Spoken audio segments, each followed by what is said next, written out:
Ndok det Lucaj është ndër të parët nga fshati Gima i Dugagjine që zbriti familjarisht 25 vite më parë nga ajo zonë dhe ndërtoi shtëpinë rreth kodrave të bardhajve.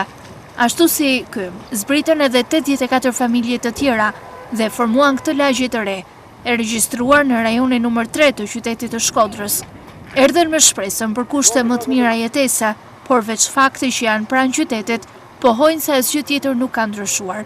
Të paktën, një rrugë dhe furnizim me energji elektrike duhet të na sigurojnë, shprehet det Lucaj. Kryesisht na shqetëson shumë rruga. Ka pas edhe prendimet jo të rregullt të mira, se na kena shkuar në kuë disa burra këtu të katonit ton, kena shkuar atje, na ka thënë nuk kena thënë me aty. Se këtë vend këtu, veni pa banë ushë për kokën. Edhe se ka kush këtë tokë më gjatë se shoqë më burrë. Kush për çfarë këti më gjasun? Reshjet e shiut të ditëve të fundit penguan që fëmijët e kësaj lagje të mos mund të shkojnë në shkollën Docmaze, sepse rruga me gropa u pushtua edhe nga ujrat. Gjithashtu, është ndërprer edhe energjia elektrike, pasi shkarkimet kanë goditur transformatorin, shpreh shqetësimin një banor, Mirash Marko.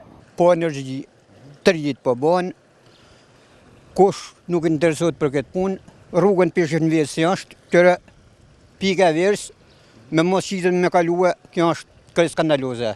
500 hepër voda për e kanë thonë, e shtrojme ato qasë bojme të bojme, ku dini të ashton lëshojnë si, se s'po flasë nërsh, lëshojnë vodat, kjo vodat taj, edhe pishën një vetë si me kanë lumë. Është e kuptueshme se si në qendër të qytetit nuk mundet as teknikisht të ndërtohet infrastruktura në zona të tilla, por të lihen në këtë gjendje është e papranueshme.